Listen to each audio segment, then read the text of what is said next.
absolute proof that Srila Prabhupada spoke of after Samadhi Rtvik system before the May 28th meeting, or the GBC asked ridiculously absurd and stupid questions. Since the GBC formulated their 2 questions regarding this topic before their meeting with Srila Prabhupada, it is appropriate that we analyze the peculiar nature of those questions before we get to the actual meeting. So why do I say the nature of these particular questions is peculiar? And just what is so peculiar about them? Well, first, let's briefly review the situation. Just 12 days earlier, on May 16th, Srila Prabhupada had announced that he would be leaving this world soon and requested be taken to Vrindavan. In the following days, most of the GBC members had gathered in Vrindavan to be by his side.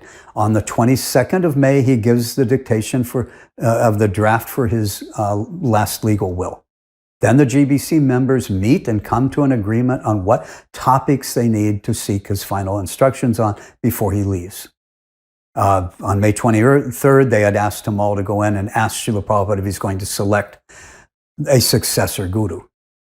And Tamal came back to them and told them Prabhupada's going to set up a Rtvik system and he will remain the actual guru. And they will just initiate on his behalf after he departs. So with that knowledge, they wrote down just a handful of questions to ask him.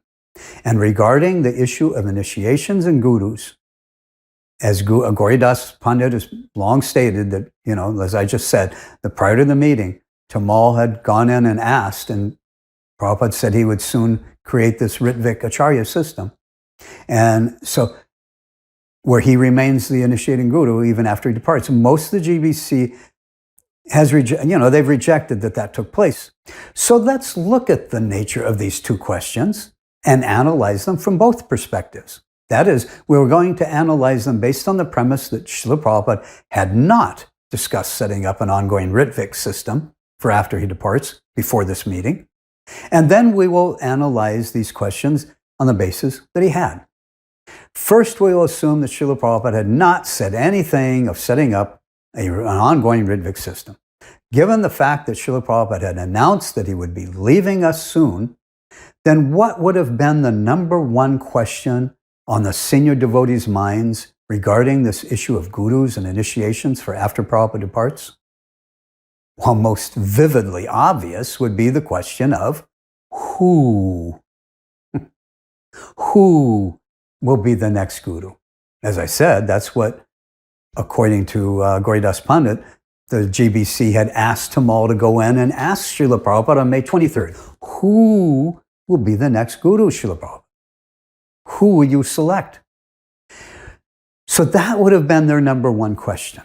Will Srila Prabhupada only select but one successor, or would he select multiple successors? But again, their main numero uno, number 1 question would have been, who will be the next guru?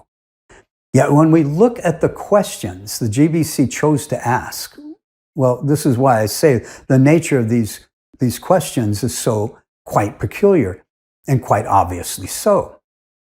First of all, in their list of topics to discuss, the topic of initiations was nestled in the middle. Generally, either the very first question that is asked is the most important and given top priority, or sometimes just the opposite. Sometimes the most important is saved for last. But the GBC put the question on this topic in the middle, and indicating that they didn't consider it of their greatest importance at that time. But that would have made no sense if they were only anticipating that Srila Prabhupada would soon be selecting his successor, the next guru for ISKCON. So what is so particular about these questions? Well, let's go over the 2 questions themselves. On the screen is a copy of the original May 28th, 1977 handwritten questions that the GBC were to ask Srila Prabhupada on this date. Questions number 3 and number 4 pertain to initiations. 3.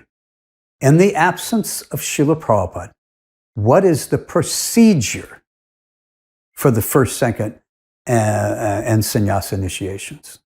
What is the procedure? Number 4, what is the relationship of the person who gives this initiation to the person he gives it to? Note, however, that when Rtvik asked the first question, number 3 on the list, he reworded it. But the basic meaning is the same. The written question asked what the procedure was to be for initiations in the future. Rtvik reworded it and asked, how are the initiations to be conducted? I mean, these are close enough to the same thing. To ask what the procedure was or how to conduct initiations is not at all the same as asking who will be the next guru. And what is so peculiar is that these GBC men knew perfectly well what the procedures were or how to conduct a regular initiation. If we are to accept the GBC's premise that Srila Prabhupada had not told them anything prior to this meeting, that he was planning on setting up an ongoing Rtvik system, then this question was nothing less than absurd. It was really a dumb question to ask, especially given that this was just one out of only 2 questions that the GBC felt had to be asked before Srila Prabhupada departs. A number of the GBC men had assisted Srila Prabhupada with the procedures, and they themselves had conducted many aspects of regular initiations for so many years. For them to consider this to be such an important and pressing question, their number 1 of only 2 questions on this topic that they felt Srila Prabhupada had to answer before he leaves, it's just ridiculously absurd if they were asking about regular initiations performed by who? Yes, performed by regular gurus. But then that puts us right back to what should have been their main number 1 question on this issue at the time, and that would have been who will be those regular gurus? Who will be performing those regular initiations after he departs? So far, I have pointed out how absurd this first question was. If Srila Prabhupada had not been discussing a Rtvik system before this meeting, when we come to analyzing Srila Prabhupada's response to that first question, then it will become even more obvious that Srila Prabhupada had been discussing setting up an ongoing Rtvik system before this May 28th meeting. So let's analyze this question from that perspective. Let's assume that Gauridas Pandit has been speaking the truth and is right about this, that Srila Prabhupada had discussed this with Tamal prior to this meeting. Well, that would explain why the GBC didn't make this topic the very first top priority to ask about this topic, but instead it became their 3rd and 4th questions rather than their first question. And it explains why they didn't ask the question of who will be the next guru. Well, if Srila Prabhupada was to remain as initiator guru, at least for now, within his ISKCON mission, then that's why they asked the question as they asked it. None of them will be gurus. Rather than wanting to ask then who will be the next guru, all they wanted to know was what the procedures would be. How would it be different from the procedures of the regular initiations? Once Srila Prabhupada was no longer physically present, but yet he remained the initiator guru, then the GBC wanted to know, well, how? What those procedures were and how those non-regular procedures were to be conducted. Taking this perspective then, that Srila Prabhupada had discussed the Rtvik system with Tamal, and Tamal then discussed with the other GBC men before this meeting, then this question makes sense. It is absolutely ridiculous and absurd and makes no sense at all, taking that Srila Prabhupada had not discussed this previously. And again, when we get to that point, when we analyze Srila Prabhupada's response to this question, again, his response and the GBC's response to his response, it makes full and total sense only when we accept the understanding that Srila Prabhupada had discussed the system prior to this meeting. Okay, so their first question does most strongly bring us to conclude that this was the case, but the GBC had come up with two questions. So what about the second? Well, this is even more compelling to that conclusion than the first question. The second and final of the two questions regarding initiations after Prabhupada departs that the GBC felt most pressing was, what is the relationship of the person who gives this initiation to the person he gives it to? Again, we will analyze the second question from perspectives. First, we will assume that Srila Prabhupada had said nothing at all about setting up a Rtvik system for after he departs. If that were the case, then the GBC would have assumed that he would be selecting a successor, or successors, who would be the actual regular guru or gurus of their own disciples. Taking this perspective, then, the second question by the GBC is nothing short of a total joke. It is many times more foolish than the first one. As in, like, duh. I mean, really, duh. Let me read that question. Then let me give the answer. What is the relationship of the person who gives this initiation to the person he gives it to?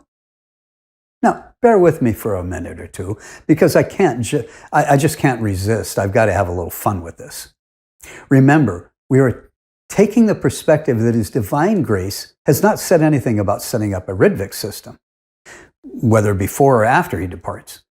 With this perspective, then, the GBC would be assuming that Srila Prabhupada was going to, appoint a regular guru, or possibly gurus carry on with regular initiations after he departs. So how many years were those GBC men devotees by that time? So let's see how to answer this. Well, assuming that this is a real question, first of all, the person who gives this initiation, what do they mean by this initiation? If they had no knowledge of His Divine Grace wanting a non-regular system for initiation, why do refer it to by the word this initiation? That seems a bit out of place. Obviously, they would have just been asking about regular guru giving a regular initiation. So they're asking about the relationship between the person who gives a regular initiation with the person who is initiated. Let's see. So who is the person who gives initiation? Well, I mean, this is really hard. That would have to be the guru. Yes, the guru, he gives initiation. And so the GBC went to ask Srila Prabhupada, what is the relationship between the guru and the person they give initiation to? Oh, yeah, wow. Yeah, this is really getting hard. Now I can see why the GBC felt that there was no way they could answer such a difficult question on their own. I mean, only Srila Prabhupada was advanced enough to answer such a difficult question. But I'm going to put myself on a limb. I'm going to try and answer this anyway. After all, it's now we're 43 years later, so we should be able to figure this out on our own, right? So we got the first half answered already, that the person who gives the initiation, he's the guru. Now, what is the person called who gets initiated? All right, let me think about this. I think I got it. The person who is getting initiated, he's called the disciple. Oh, yeah, that's right. He's the disciple. So what was it that the GBC was really asking?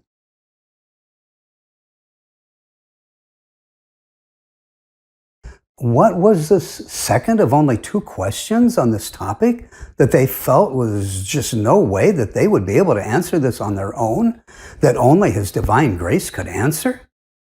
They were asking, what was the relationship between the guru who gives the initiation and the disciple who is initiated?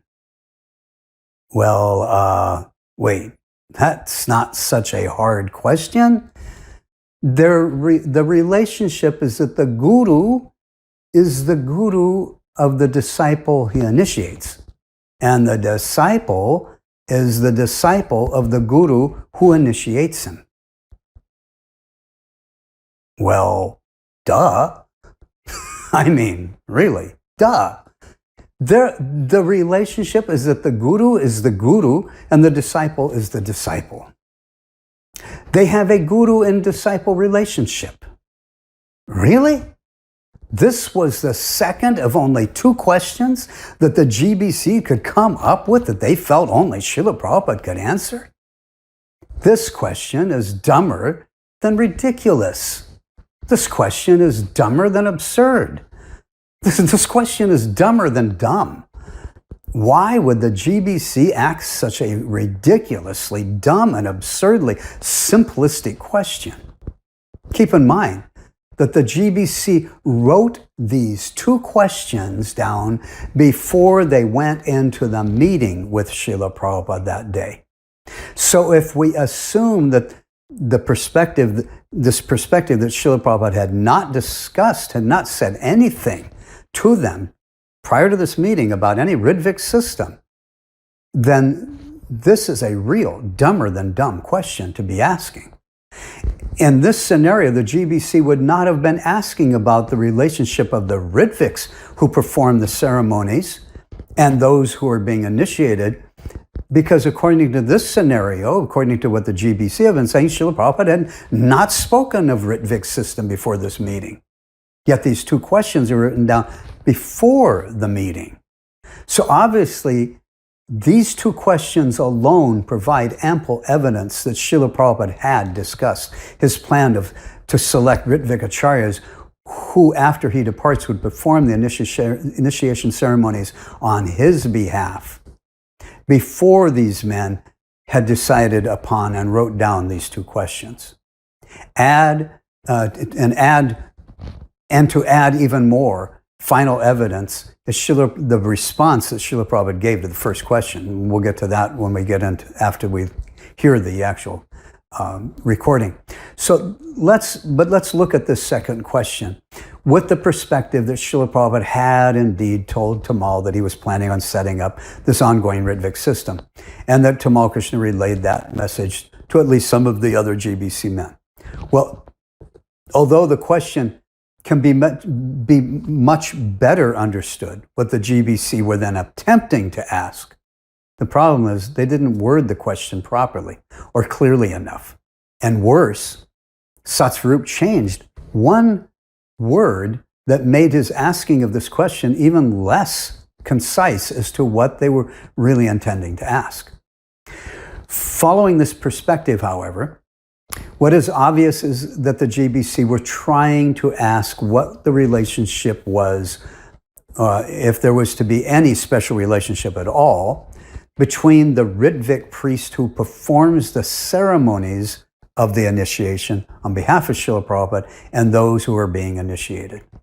According to Gauridas Pandit Prabhu, Tamal had asked a very similar question to Srila Prabhupada on May 23rd, in the days before this meeting. He asked Srila Prabhupada if the Ritviks would sit on Vyasasans and if they would be respected like the guru by the new initiates.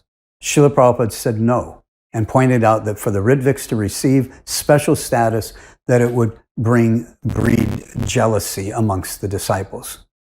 I'll give a reference link. Srila Prabhupada said no. So at a special status, and if they would be respected like the guru by the new initiates. Srila Prabhupada said no, and pointed out that for the Ritviks to receive special status, that it would breed jealousy amongst the disciples. I'll give a reference link. Srila Prabhupada said no. So it appears that the GBC wanted to confirm this in a formal meeting. And they wanted to confirm that what Tamal Krishna told them that Srila Prabhupada had said. They wanted to hear it directly from Srila Prabhupada. And that's why they asked this question. So it is so obvious that this is what they intended to ask by this question, because there's no other reasonable explanation for asking such a question. But they didn't word it in a concise enough way.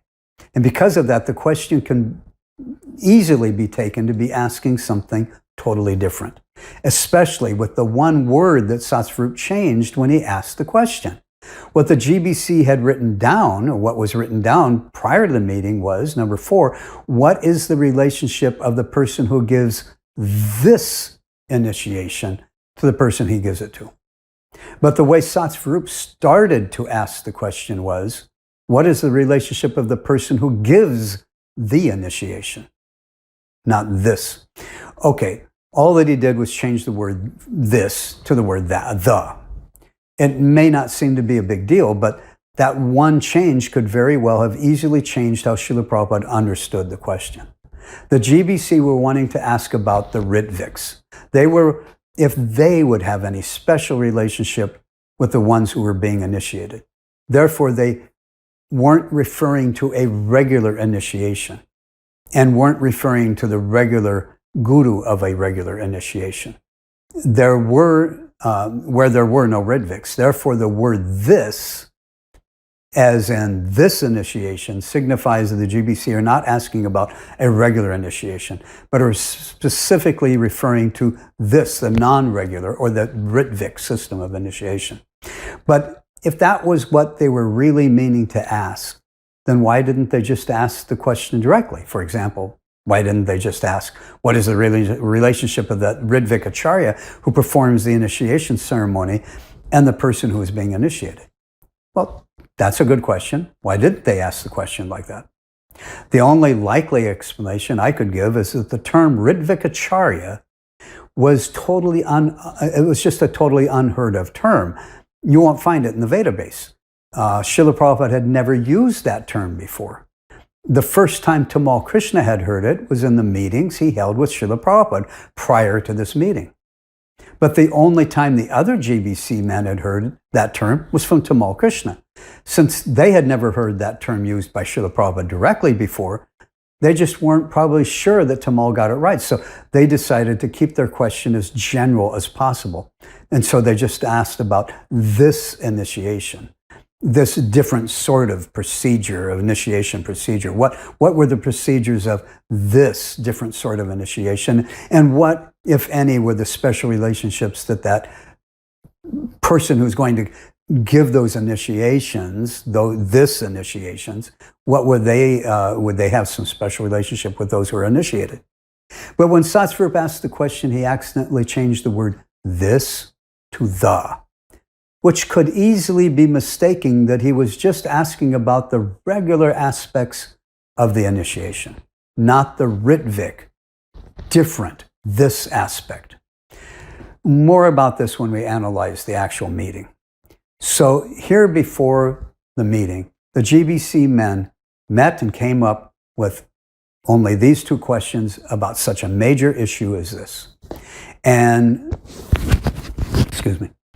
and all they wanted to know was what the procedure was going to be, or how were these different sort of initiations to be conducted after Prabhupada departs. And secondly, what was the special relationship, if any, between that Ritvik priest and those who were being initiated?